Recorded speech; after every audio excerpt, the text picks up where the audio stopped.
What's the creepiest thing that you've seen other families do that they accept as totally normal? Story 1. I remember it was around the time of Euro 2004. I went to a friend's house for a sleepover. I was 12 years old then.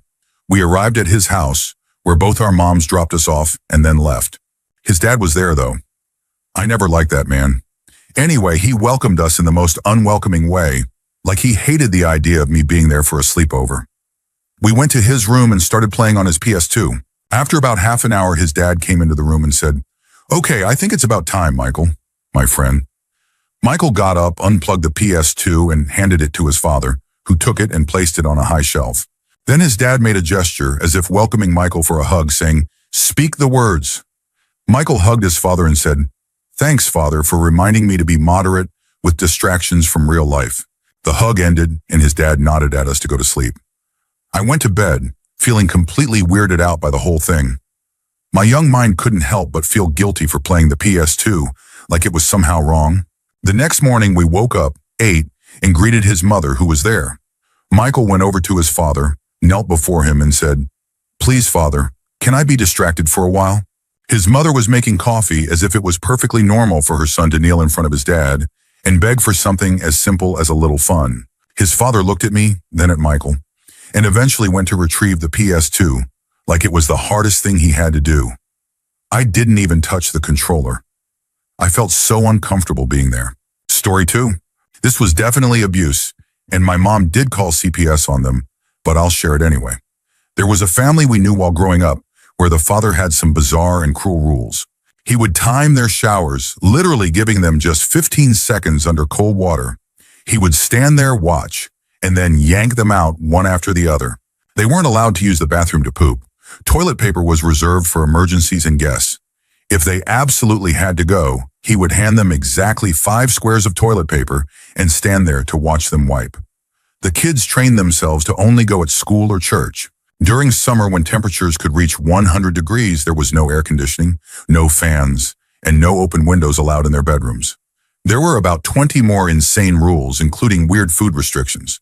It was really, really sad. Story 3. I knew a woman who was a manager at the restaurant where my wife worked. She was obsessed with living through her 13-year-old daughter in the most extreme way. The girl would come to the restaurant from school, and her mom would immediately start criticizing her, saying how awful her makeup looked, and questioning how she expected to attract boys like Brent or Jason looking like that. Almost everything she talked about with her coworkers revolved around her daughter's school drama. She would read her daughter's texts, give her advice on what to say, and constantly trash her appearance. Sometimes she'd even say the girl needed to dress more provocatively before going to football games. She would talk openly about encouraging boys to come over and how she liked to spy on her daughter. One time she even bragged, with a hint of pride, about walking into her daughter's room and catching her coming out from under the covers, with a boy still in bed, right in the middle of what seemed like a Sewell act. It was incredibly disturbing. Story 4. I must have been around 7 or 8 years old. I used to play with a girl who lived a few houses down from mine, across the street. Our neighborhood was safe and pretty decent, just across from the high school. However, her mom was paranoid. She never let us play outside because she was convinced there could be a drive-by shooting at any moment. Any car that drove by, she thought, could be someone with a gun who might shoot us. She even refused to let us play in the living room near the windows for the same reason. One time, while I was over there, her mom pulled me aside. She pointed out a truck parked on the curb outside my house. It was my uncle's truck, and told me it was probably a burglar's vehicle and that he was likely inside my house, killing my family at that very moment. She wouldn't let me go home, fearing I might get killed too. Finally, when my mom called later to have me come home for dinner, she let me go. That family still acts strangely, even after all these years. Story 5. I knew a girl in high school whose parents were completely obsessed with dinner plates. They had an enormous collection of collectible plates, and every room in their house was filled with them on display. The entire house felt like a library specifically designed for those plates. Her bedroom was just a mattress on the floor, surrounded by display cases of plates.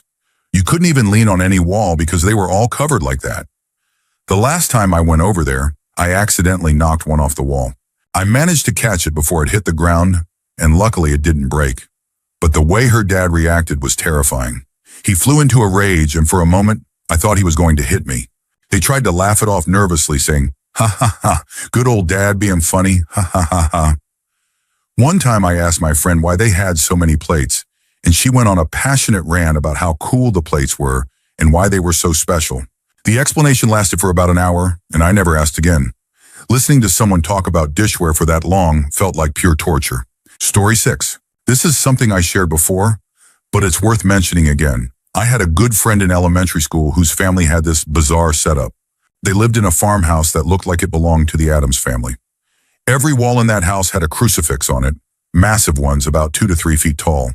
They were everywhere, in the bathroom, bedrooms, closets. There was one room upstairs that we weren't allowed to enter, so naturally we sneaked in to see it. It turned out to be a private chapel that looked like it came straight out of the Vatican, complete with burning candles, pews, an altar, and a 6-foot-tall crucifix with Jesus hanging on it. But the weirdest thing was their prayer clock. It was a cuckoo clock where the numbers on the dial were represented by the 12 disciples. I never saw what came out of the clock on the hour, but probably Jesus. Every single hour the clock would go off, and my friend's mom would gather us to write thank you prayers to put in the prayer jar. If we were playing with Legos and had a snack, I'd have to write, "Thank you, Jesus, for letting me play with Legos and eat string cheese." If I forgot to include something like the apple juice, she'd make me edit the note saying, "You don't think Jesus would be sad if you didn't thank him for the apple juice too?"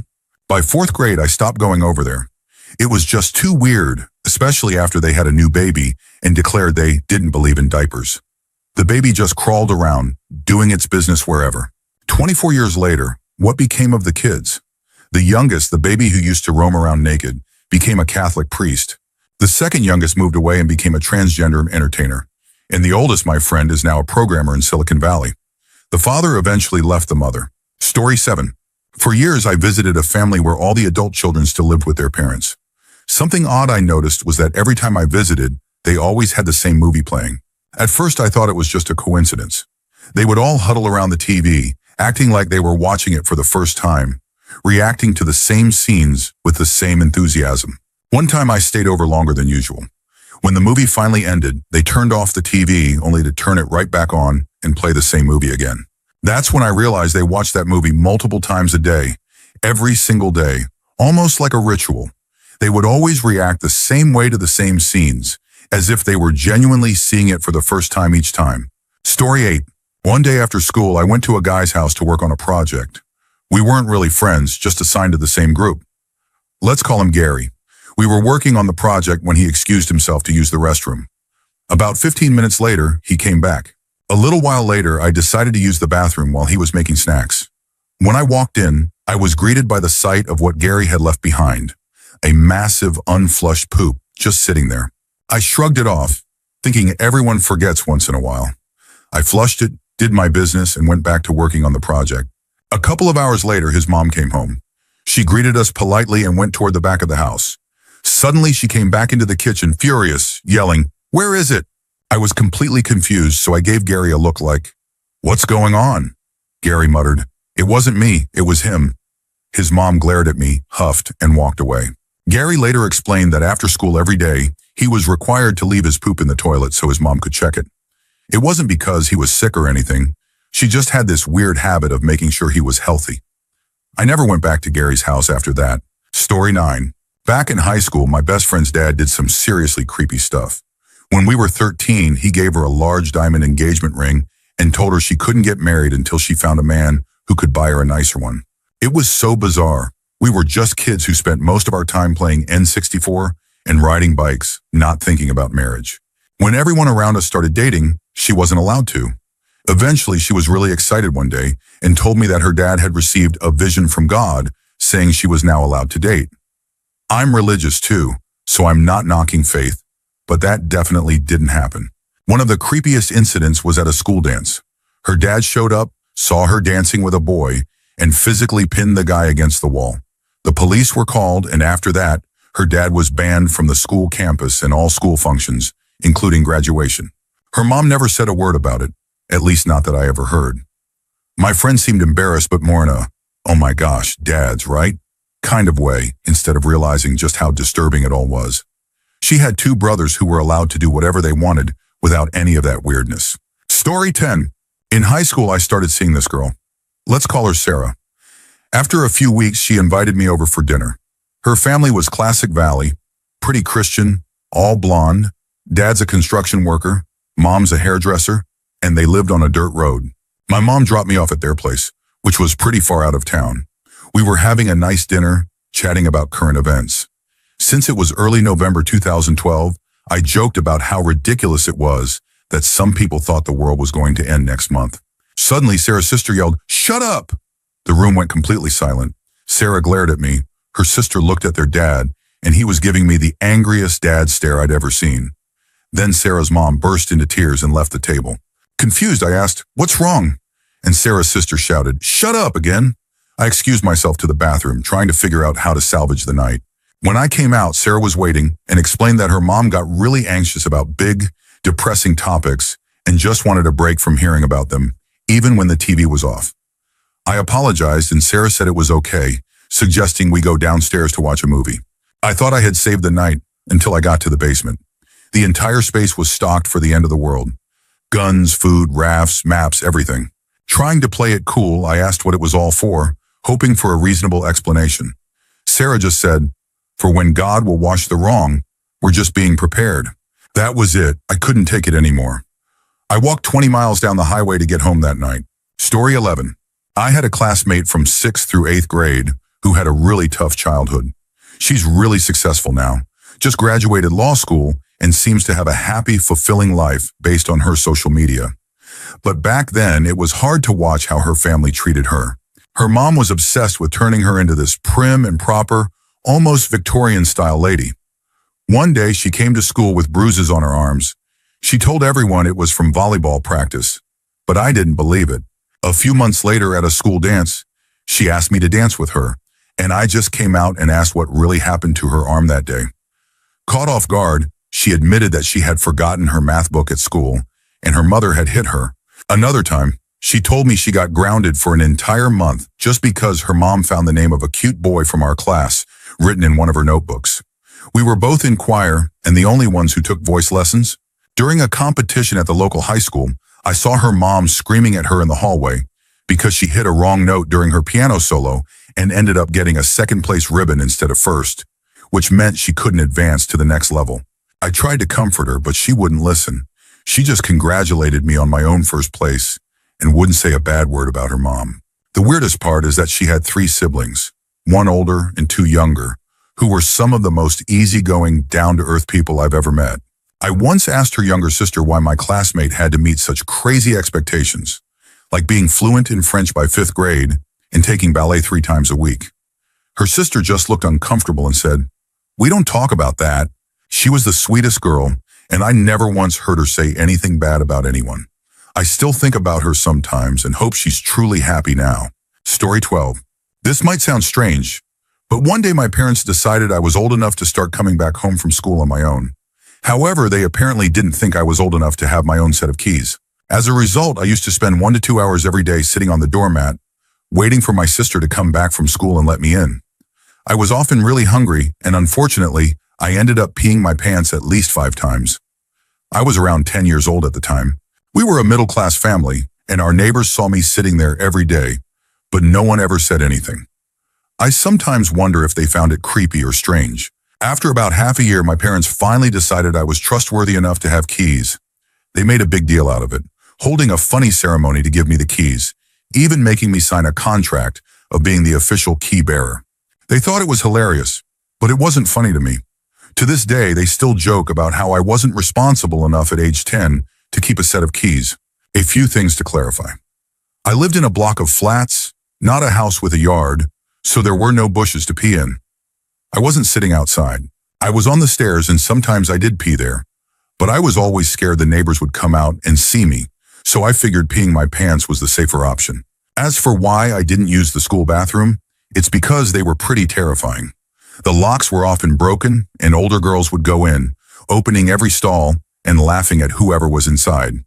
I didn't want to risk that, so I always held it in until I got home. I could have stayed at school for those hours, but I was afraid of being bullied, and sitting on the doormat seemed safer. I didn't really have friends to stay with either, and even if I did, I would have been too embarrassed to ask. Story 13. I went to elementary school with this girl who would host a big sleepover every year with all the girls from our class, only about 10 since it was a small school. Her parents were pretty strict about bedtime, which wasn't too unusual, but they were also extremely paranoid about robbers. They had the most intense security system I'd ever seen. After everyone got into their sleeping bags, her parents would turn on the system. It was so sensitive that you couldn't even roll over without setting it off. They would put everyone to bed at 7 p.m. and expect all of us to stay completely silent and still until morning. Every single year, without fail, someone would move, the alarm would blare, and her dad would come running downstairs with a shotgun while her mom called the cops. This happened every year. Story 14. During my first few weeks of high school, I made a new friend who invited me over to his house. His family seemed really down to earth and normal. We sat down to eat, and I don't remember much about the meal itself, but after a while I noticed something odd. My friend and his younger brother were licking every last crumb and bit of sauce off their plates. I just assumed they were really hungry after a long day. An hour later, his mom came into the room holding my dirty plate, clearly upset. She demanded to know who hadn't licked their plate clean. My friend nervously pointed at me. She was furious and asked how the next person was supposed to eat from it if I hadn't licked it clean. She left the room, and I just sat there, trying to process what I'd heard. I asked my friend if they actually washed their plates after meals. He looked at me like I was crazy and replied, "Of course we use our tongues so the next person can use it." That was the last time I went to his house. Story 15. I unfortunately grew up in the creepy family. My mom was completely obsessed with the Titanic. Every surface in our house was covered with something Titanic related. She could talk for hours about the ship, the movie, and how she believed she was the reincarnation of a passenger. She did cross-stitch projects related to the Titanic, made those strange picture carpet things, and practically had My Heart Will Go On playing on repeat every single day. She played Titanic video games, listened to the soundtrack, saved Titanic pictures online, and chatted with people about it constantly. Once, when I was in second grade, she completely rewrote my speech to be about the Titanic, came to my class, handed me the new cards, and sat there while I delivered the speech she wrote. For my birthday, she got me a Titanic t-shirt and a clock, hung them up in my room, and made it clear that I wasn't allowed to touch them. Christmas gifts were weird Titanic-themed dinner plates. She even got a Titanic tattoo. One time, I was finally allowed to have a friend's sleepover. I invited my friend, and he was immediately weirded out by the Titanic memorabilia everywhere. So we stayed in my room, which was mostly free of that stuff. In the middle of the night, around 2 a.m., my mom, who was mostly deaf, decided it would be a good idea to play My Heart Will Go On at full volume. You could feel Celine Dion's voice vibrating through the walls, floor, and right into your skull. Normally, I'd just ignore it since it had become normal to me, but my friends started asking questions. It was then that I realized, wait, he's right. Why is this okay? It was summer, we had no AC, and it was unbearably hot. Tired and annoyed, I finally decided to confront my mom. I asked her straight out, "Why are you playing My Heart Will Go On in the middle of the night?" My friend got a front row seat to my mom yanking me to the ground by my ear, screaming over the booming speakers about how she was the adult and made the decisions in the house.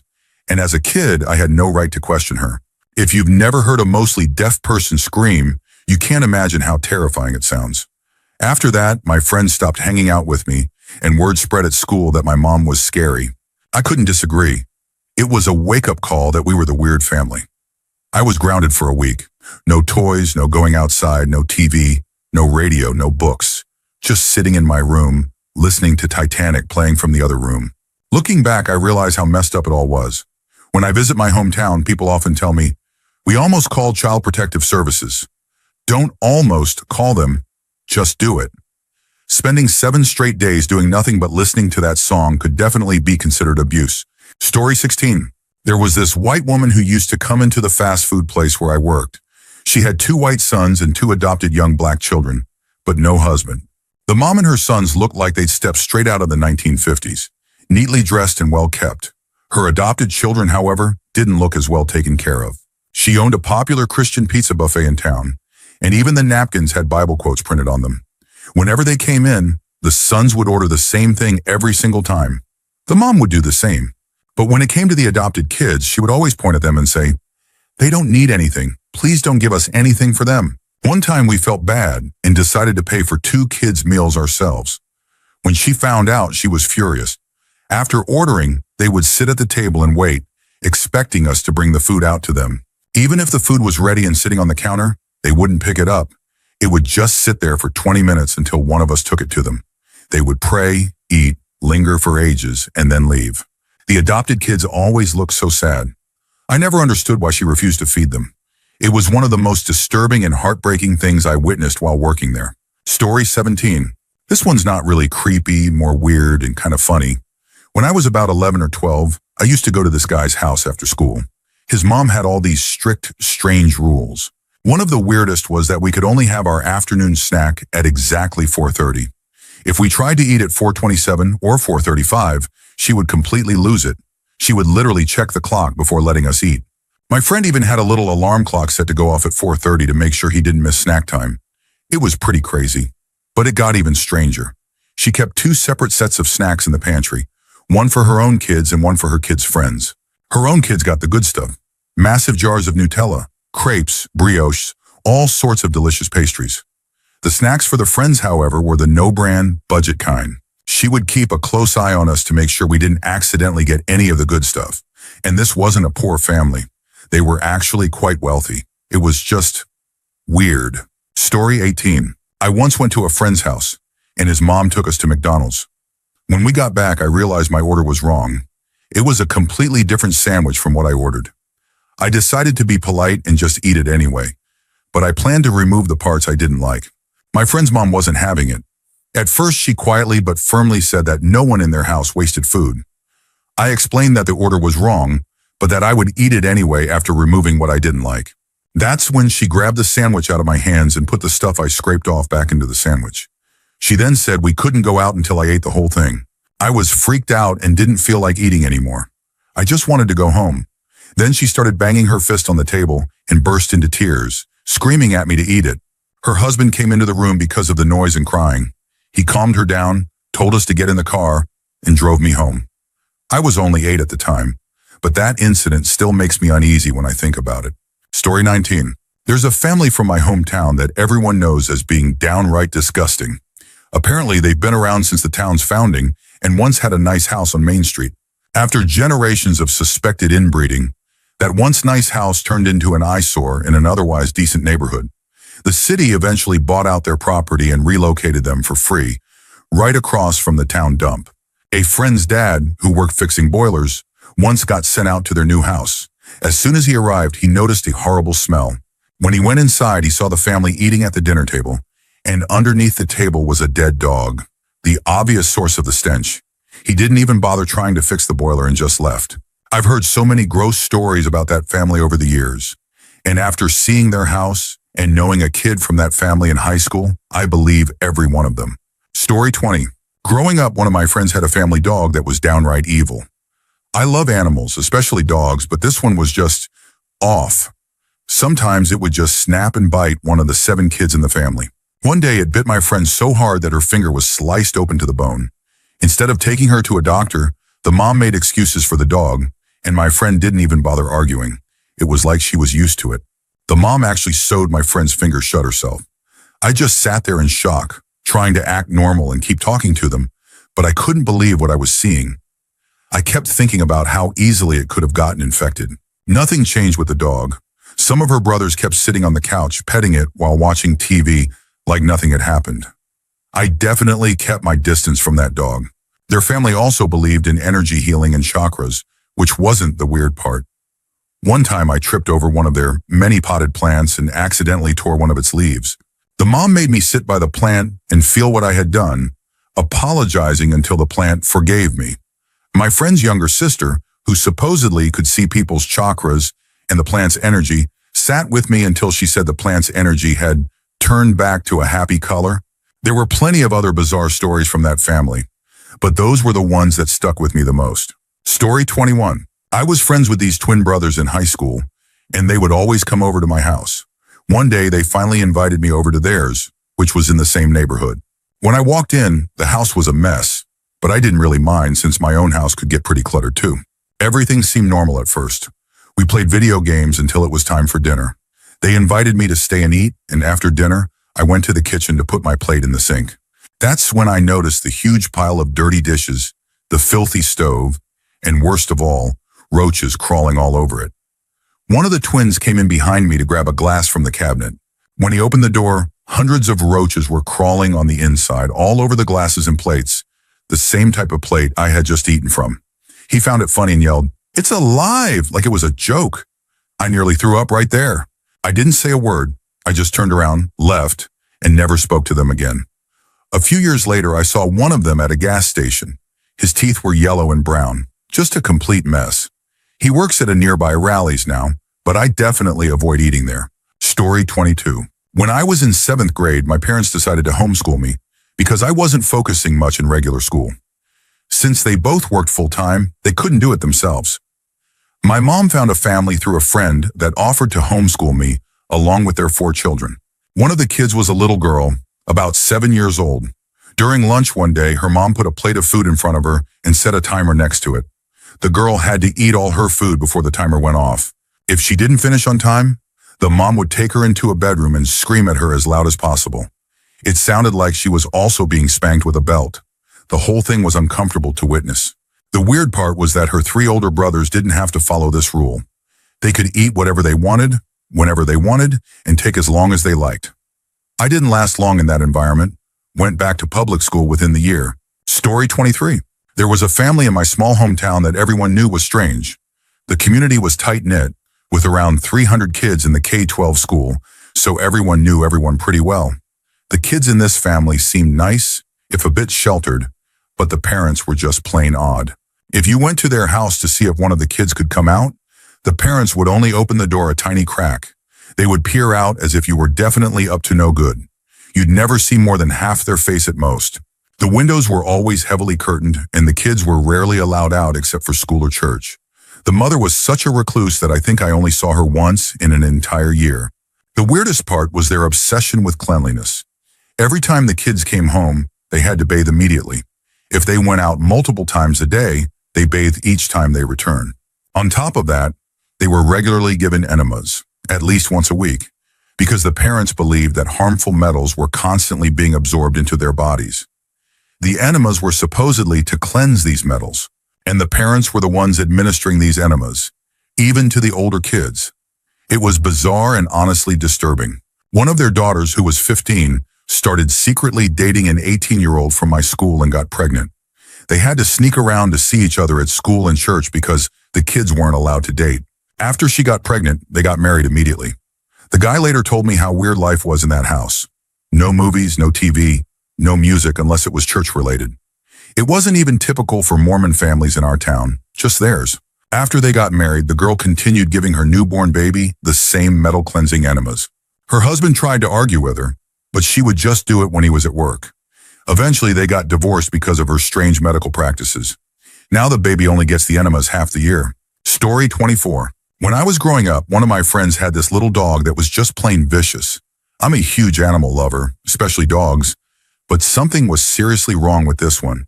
It would randomly snap and bite one of the 7 kids in the family.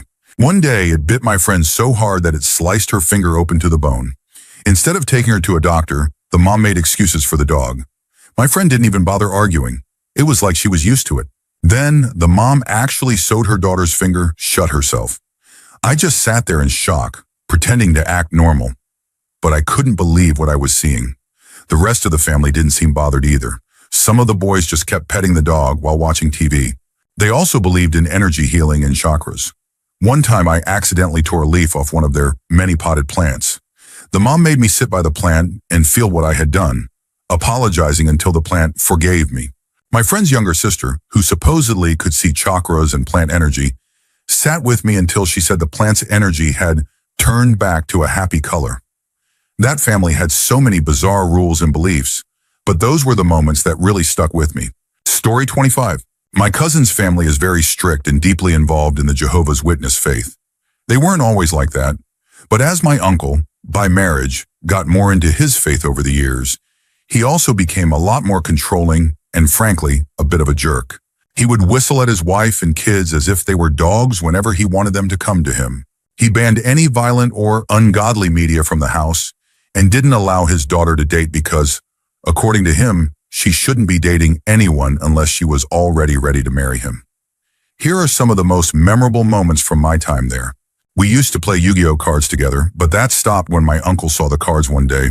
He decided they were demonic, especially one called Leviathan, which he claimed was an ancient demon of the devil, according to the Bible.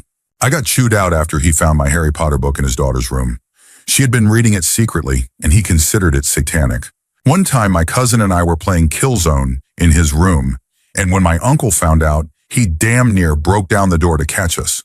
While I was listening to the new System of a Down CD with my cousin, my uncle heard the track titled Question and got really upset. The song, which is about the unsettling thoughts around human existence and mortality, freaked him out so much that he told me to go home and said I wasn't allowed back until he decided it was okay. To be honest, my uncle isn't a bad guy at heart. He taught me a lot growing up, especially since I didn't have much of a father figure myself. He's hardworking, has a successful small business, and even built his own house. But his fanatical faith has made him a poor parent and husband, and it's hard to be around that part of my family now. Story 26. I don't know these people personally, but we came across them one Christmas while traveling through Roswell, New Mexico, near Area 51. My whole extended family and I were on our way to stay in a cabin in the mountains for the holidays, and we stopped at a Dairy Queen to eat and regroup. While we were eating, a well-dressed family walked in, barefoot, every single one of them. Keep in mind it was December in New Mexico, right before a lot of snow, so it was really cold outside. They ordered their food, sat down, and didn't say a single word to each other the entire time they were there. About an hour. The weirdest part was the younger girl, who wouldn't stop staring directly at me the whole time. None of them spoke a word, and when they finally finished, they got up and left just as silently as they had come in. To this day, my family still jokes about the little alien child who seemed to have a crush on me. Story 27. When I was about 15, I became friends with two guys from my Boy Scout troop. They were really nice, and eventually invited me to stay at their place for a week while my parents were out of town. When I got there, everything seemed normal at first. Their mom cooked dinner that night, burgers. After we had filled our plates, their mom poured everyone a glass of milk. I remember thinking, who drinks milk with burgers? But I didn't want to be rude, so I drank it. What struck me as weird was that their mom wouldn't let anyone leave the table until we had all drunk 2 glasses of milk each, at every single meal. Steaks for dinner, milk, salmon, milk. I eventually asked my friends why their mom was so strict about milk, and they told me it was because she believed if they drank enough milk, they'd never break a bone. It got even stranger. After every meal, whatever was left on anyone's plate would be scraped into a big crock pot. They'd keep adding leftovers to it throughout the week, regardless of what it was. Chicken wings, mashed potatoes, even bones. Come Friday, they'd heat it all up and serve it as family stew. It wasn't just meat scraps. They'd throw in entire leftovers, bones and all. I tried to politely decline, but they looked at me like I was being rude, so I just picked at it and hoped not to bite into anything too questionable. Needless to say, I didn't spend another week at their house. Story 28. I work with a woman who was raised in an extremely cis environment. Her father ingrained in her from a young age that men should make all the household rules, and that higher education was only meant for men. She completely internalized these beliefs, and it's been causing her serious problems as an adult. We both instruct martial arts, and one day I was covering the front counter when she approached me after class. I'm only 20 and a guy, so I was surprised she chose to talk to me about this. She asked if she should say something if someone had intentionally groped her during class. I was stunned that she didn't already know the answer. She was genuinely unsure if it was worth mentioning. I immediately told her how important it was to report it and assured her I would handle it right away. The guy responsible is gone. What really shocked me was that she revealed this had been going on for about a year. A whole year of enduring that without speaking up. Her upbringing has also affected her marriage. Over the past year, her husband has become increasingly controlling. He's forcing her to move to North Carolina, 1,000 miles away, even though his job is stable where they are. There's no real reason to move, he just wants to. She's broken down crying to me multiple times, saying she has no say in the decision. I've encouraged her to open up about how she feels, but despite promising she would, they're still moving in a month. It's heartbreaking to see how her upbringing has convinced her that her opinions don't matter. Story 29. I have 2 weird stories for you, but the creepiest part is at the end. When I was about 9 or 10, I made friends with a girl who lived a few houses away. She had 2 brothers, one older, one younger, and they had a trampoline, so I'd be over there almost every day during the summer. One day, her parents invited me to go to church with them. Her dad was the pastor, and although I wasn't religious, I had been to church before, so I agreed to go. This wasn't just any church. It was one of those massive Christian megachurches with at least 1,000 members, complete with a cafe, a library, and a huge auditorium. During the sermon, the pastor, my friend's dad, said, "If you haven't accepted Jesus Christ as your Savior, come up here now." A few others went up, but I just stayed put. Suddenly, the mom turned to me and whispered, "Go on, sweetie." I tried to politely decline, but then the pastor called my name on the microphone, in front of at least 500 people. I was mortified. I had no choice but to walk up to the stage, stand there in front of everyone, and repeat lines about accepting Jesus. Some grown men were crying, one of them breaking down on stage. I was so embarrassed that I just wanted to disappear. Afterward, I put on a fake smile, but inside I was screaming. I just wanted to go home. Then came the really creepy part. On the way back, I politely asked if they could drop me off at my house since it was nearby. The mom said, "Oh, honey, we were hoping you could join us for dinner too." I didn't want to be rude, so I reluctantly agreed. When dinner was ready, we sat down at the table. Everything looked normal except for a framed picture of Jesus placed in the center. The father said, "Grace," and I thought we were about to eat. But no. He picked up the picture, looked at it, and said, "Thank you for providing us with this wonderful meal." Then he kissed the picture. He passed it to his wife, who did the same. Then the kids followed suit. When my friend handed it to me, I had no choice but to say the line and kiss the picture too. That was the last time I ever went to their house. Story 30. Back in 1982 or 1983, in Chalmette, Louisiana, my mom was dating this guy whose dad was pretty wealthy. The dad was an older Italian guy, probably in his early 60s, always dressed in a suit, and he had a much younger, attractive wife. We had met them a couple of times before, but never been to their house. One weekend, my mom got really excited because we were invited to the dad's house for dinner. As we drove there, the houses got nicer and nicer. Not mansions, but definitely upscale. When we pulled up, the house looked great from the outside. Nice lawn, well kept. But the moment I stepped out of the car, I was hit with this smell, like mosquito spray. Now, back in New Orleans during the 70s and 80s, they used to have mosquito spray trucks that drove around neighborhoods, spraying toxic chemicals to kill mosquitoes. The smell was unmistakable and suffocating. I thought maybe the truck had just passed by because that's exactly what it smelled like. As we walked closer to the house, the smell got worse, overwhelmingly so. My mom's boyfriend knocked on the door, and his dad answered, looking as put together as always in some kind of sporty casual wear. Immediately, little dogs started barking from inside. My mom gave me this look that said she was just as confused as I was. When we stepped inside, I realized that the terrible smell wasn't coming from outside. It was the house itself. At first glance, it looked like a normal, upper-middle-class home with nice furniture. But on closer inspection, everything was covered in trash and dog shesh. The floors were layered with old, rotting garbage and dried dog turds that were turning gray in the heat. The trash even piled up against the walls like a dirty, sloping cave. The linoleum floor in the kitchen was smeared with dried dog shh, as if people had slipped around in it and it had solidified. The smell was a suffocating mix of rotting garbage, dog feces, and what seemed like roach spray, like they had tried to cover up the stench but made it even worse. As we stood there, trying to process what we were seeing, the wife came in from the kitchen to greet us. Just as she did, she accidentally kicked a dried dog turd that skittered across the floor and hit my shoe like a little mouse. She just kept smiling and talking as if nothing had happened. "Hey y'all, I've been making some gumbo and it's just about ready." Even as a kid from New Orleans, I knew gumbo could be sketchy if not made right. But with that smell and the thought of whatever might end up in that pot, I immediately thought, there's no way I'm eating that.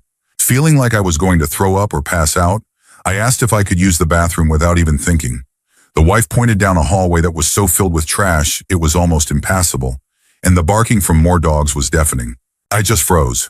Thankfully, my mom put a hand on my shoulder and said, "It's okay, just wait outside." I mumbled an apology and bolted out the door. I stood outside for about 10 minutes, just breathing in the relatively fresh air, even though it still smelled a bit like the house. Eventually, my mom came out, without her boyfriend, thanked the dad and his wife, and we left. As we drove away, my mom whispered through her teeth, "Wait till we're in the car." Once we were safely driving away, she started apologizing profusely, saying she had no idea it would be like that. She couldn't believe what she'd seen, and neither could I.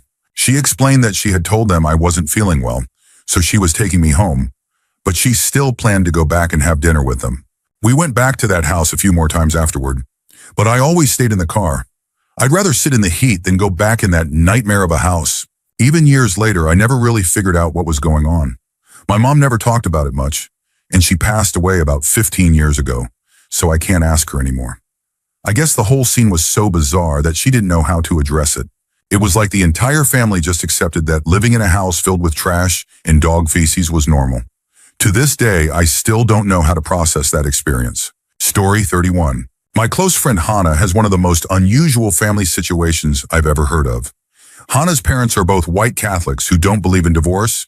Hannah is the youngest of 5 siblings and she's 18. Her 3 oldest siblings are all Caucasian, just like their parents.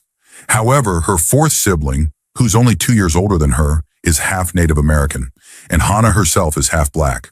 All 5 children were born to the same mother, and her parents didn't adopt any of them, nor did they use sperm donation. So what happened? Hannah's mother cheated, twice. First, with a Native American guy, resulting in her 4th sibling, then with a black man, resulting in Hannah. Neither biological father is listed on the birth certificates, and neither pays child support. Despite the affairs, Hannah's legal father chose not to divorce his wife because he didn't want to cause a scandal. He stayed with her, even after it happened a second time. Hannah's well-adjusted despite it all, and although she doesn't get along with her parents, she considers her legal father to be her only real dad.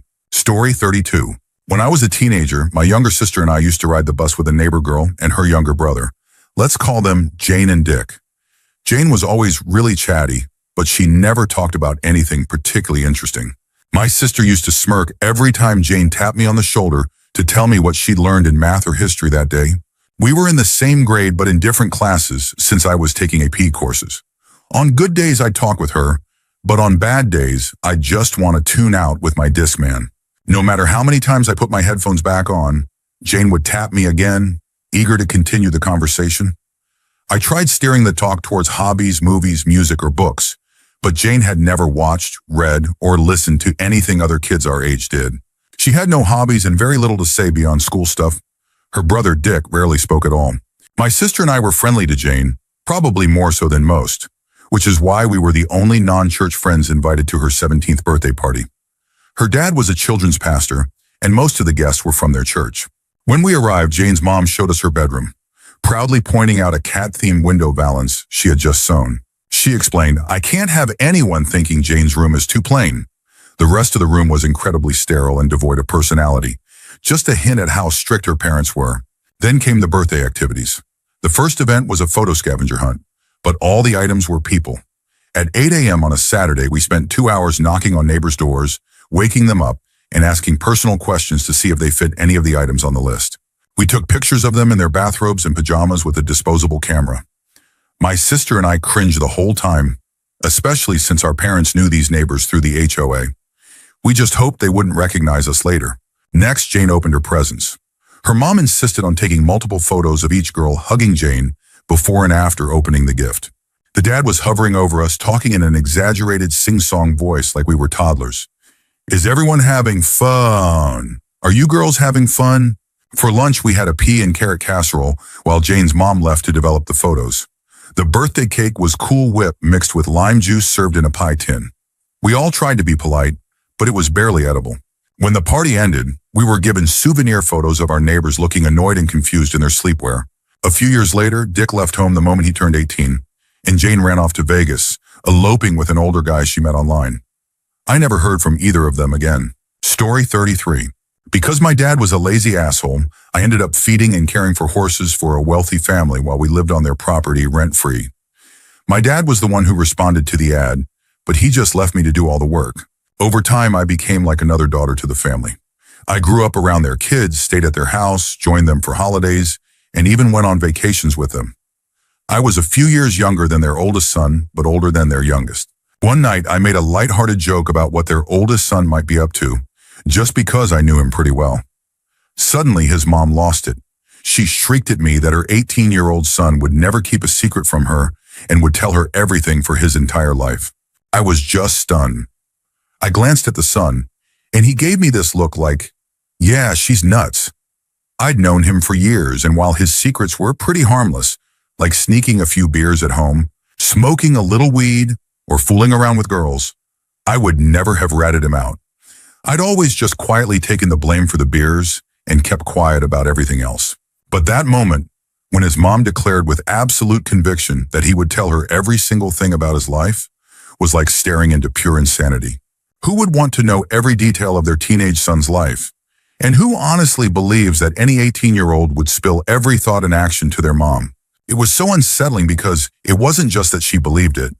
It was how she believed it, with complete certainty, as if it was the most natural thing in the world. It was like looking directly at a delusion, and I couldn't help but feel a chill run through me. Story 34. A few years ago, I decided to move to the capital city of my state. Some friends who still lived with their parents offered to let me stay at their place until I found somewhere to rent. They didn't tell me, though, that their parents were probably the most miserable people I'd ever met. Their mom used to be a teacher, but after one particularly bad class, she retired and became almost completely unresponsive. She spent all day, every day, sitting at the computer playing RuneScape, with the TV constantly blaring in the background. I tried to thank her once for letting me stay, but she didn't even look at me. Her eyes stayed glued to the screen. Their dad did have a job, but whenever he was home, he would just walk around the house in a bad mood, berating me for the smallest things. I liked my friends, so it wasn't a completely miserable experience, but it definitely felt surreal.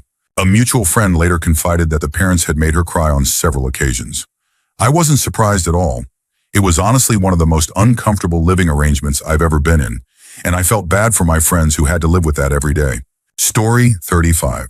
In high school, I was friends with a girl whose family was, to put it mildly, strange. Her dad was a doctor, some kind of specialist. Her mom was extremely anxious and rarely left the house, not even to drive. There were 3 siblings, the eldest brother and 2 daughters. I was friends with the middle daughter. One day while we were driving somewhere, I casually mentioned I had an upcoming gynecologist appointment. She responded, "Oh, my dad does that for us." I nearly choked, trying to hold back my reaction. I asked if she ever considered going to a different doctor, and she just looked at me like I was being unreasonable. She explained that her dad didn't trust other doctors to do pelvic exams on his daughters. He was an ENT, an ear, nose, and throat doctor. I had even seen him myself for hay fever meds once. But to hear that he performed pelvic exams on his own teenage daughters, that was horrifying.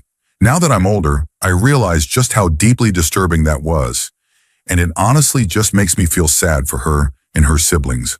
Story 36. When I was in high school, I knew this guy who was a bit odd and got bullied a lot. I regret not standing up for him more, but I was too caught up in my own social status at the time. When we were around 14, I went to his house for the first time. He lived with his 2 younger brothers, and it was clear the parents let them do whatever they wanted. The place was pretty messy. One thing I noticed right away was that his bedroom door looked like it had been beaten up pretty badly.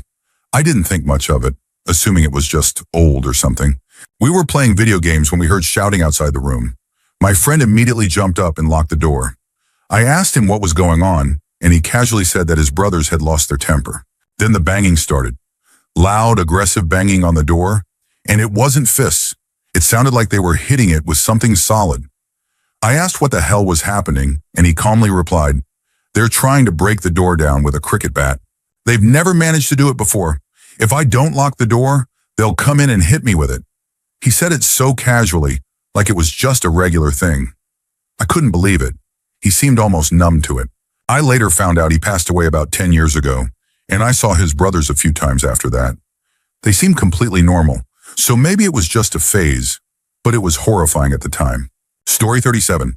When I was 13, I met this kid while skateboarding around the Navy base where we both lived. He was goofy and outgoing when we were out and about. One day he invited me over to his house. As soon as we walked through the door, he completely changed, turned serious and almost robotic. His parents moved around the house like drones, expressionless and methodical. His mom sat him down at the table and gave him a single slice of white bread. I thought it was odd, but I didn't say anything. Then his dad called me into another room where there was just a small kid's chair and a TV VCR combo on a table. He put in a tape and made me watch it. It was an hour-long church rant about how AC/DC's song, Hell's Bells, was corrupting youth by glorifying hell. The dad stood there the entire time, making sure I watched the whole thing and quizzing me afterward. The house was filled with religious items and guns, AR rifles on racks in the living room, shotguns, pistols, and the laundry room doubled as an ammo reloading station. I left feeling angry and confused, and I never hung out with that kid again. Later on, I heard that his family was planning to falsely accuse the Navy of causing his mom to fall, hoping for a payout. Not long after, military police showed up at their house, and soon after that, they were gone. To this day, Hell's Bells is one of my favorite songs, and I still think about how bizarre that whole experience was. Story 38. When my kids were little, around 2 and 4 years old, we were friends with another family from their preschool. Setting up a play date took some time because they lived a bit further away, but eventually the day came. I, a 30-something dad, showed up with my kids and a backpack full of their stuff. As soon as we walked in, I was greeted by a surprising sight. Both of the other family's kids were completely naked. To make it even more uncomfortable, there was a girl who had to be about 8 or 9 also walking around without a stitch of clothing. The mom acted like it was the most normal thing in the world. I was doing my best to avert my eyes, focusing on literally anything else, when she casually said, "Oh, they just strip down when they come home. Nothing I can do about it," and then gave this awkward little laugh. My kids were too young to think anything of it, so the play date went fine from their perspective. Eventually, the dad came home, and I stayed for a beer with him. Afterward, we left. We remained friendly with the family for a couple of years after that, but rarely went over to their place. Only when we'd received so many invitations that it would have been rude not to. That was about 15 years ago, and to this day, I can still remember every detail of the floor tile in their house, but I have absolutely no recollection of what any of those kids looked like. Story 39. I knew this kid in high school who was really nice, but definitely a bit odd. His family originally came from New York City, but he grew up in Pennsylvania.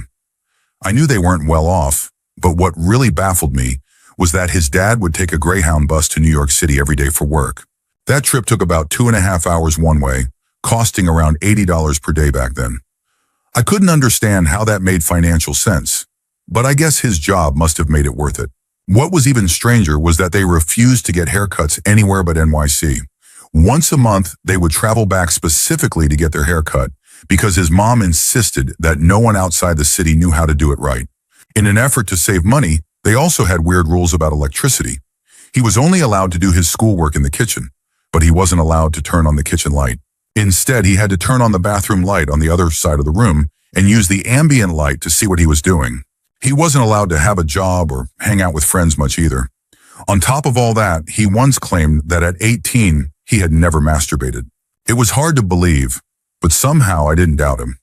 Individually, these things weren't that crazy, but together they painted a picture of a really strange upbringing. Story 40. When I was a kid, around 10 or 11, my parents would sometimes send me and my siblings to stay with our grandma for a few days so they could get a break. Opposite my grandma's house lived a family with 2 girls, and I'd often hang out with them in the communal garden. One day it started to rain, and they invited me inside to play on their Dreamcast. Of course, I went in. They had a cat and a rabbit, and I was sitting cross-legged on the floor playing Sonic Adventure. At one point, I put my hand on the carpet to get more comfortable and felt something small, soft, and round between my fingers. I picked it up to inspect it, only to realize it was rabbit poop. One of the girls just casually said, "Oh, that's just the rabbit poops." I was pretty grossed out, but I just kept my cool. I excused myself to the bathroom to wash my hands and, on the way upstairs, noticed a cat turd on the stairs. That was enough for me. I decided I needed to get out of there. When I came back down, their mom popped her head out of the kitchen to say that dinner was almost ready. I figured I'd take the opportunity to politely excuse myself. I went into the kitchen to thank her, and when I opened the door, I was greeted by the sight of her squatting over a red bucket, taking a show. I just stammered out something polite and left as quickly as possible, trying to process what I had just seen. I will never forget that goddamn red bucket. Story 41. My mother-in-law has a family living in the trailer next door, a mom, a dad, and their 21-year-old son. The son looks and acts like a 15-year-old, and I was genuinely shocked to find out he wasn't one of the high school kids I sometimes substitute for. He's got scraggly facial hair, rosy cheeks, and dresses like an awkward high school kid. I learned that he's not allowed to get his driver's license, drive the family vehicle, or get a job. He just stays home all day gaming or doing whatever. I once hung out with him at a birthday party, and the mom wouldn't stop making fun of him, calling him a wussy and saying he's useless, laughing about how he looks like a damn 12-year-old. Ha ha ha. It was uncomfortable to watch. He's a full-grown adult with normal mental abilities. Apparently, he's supposed to go to Marine Corps boot camp this summer, barely meeting the minimum run time and pull-up requirements. I really hope he makes it and finally breaks free from his parents, who seem determined to keep him a perpetual child. Story 42. One day I went over to a neighbor Shasher friend's house down the street to play on his new Sega Saturn. Another friend from the neighborhood was there too. At one point, it was just me and him playing. And I guess I was winning because he, being a few years older, kept slapping the controller out of my hand. It hit the floor several times and eventually it just stopped working. Either later that day or the next, his mom confronted me, accusing me of breaking the controller. The other kid, the one who actually broke it, denied everything. I kept trying to explain that Chris kept knocking it out, but she kept cutting me off, asking if I broke it or not. Then things got really weird. She looked into my eyes every time I said I didn't do it and said, "There's a devil in your eyes." She asked again, and when I repeated that I didn't break it, she just kept insisting that I had a devil in my eyes. Finally, exhausted and frustrated, I just agreed that I broke it to make her stop. Suddenly, she smiled and said, "Now there are angels in your eyes," but told me I wasn't allowed over until I paid for the controller.